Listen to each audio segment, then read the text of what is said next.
北京冬奥会不仅为身处疫情寒冬的各国人民带来温暖和希望，也为动荡不安的世界注入和平与团结的力量。各国运动员之间相互尊重、相互鼓励，为对手祝福，即使对方失利，也会送上安慰。这一幕幕暖心的画面告诉人们，团结的力量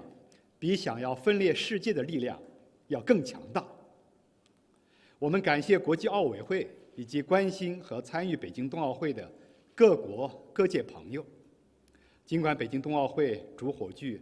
大雪花已经熄灭，但北京冬奥会为世界带来了春的讯息。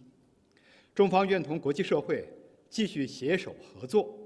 促进奥林匹克运动蓬勃发展，一起开创人类更加美好的未来。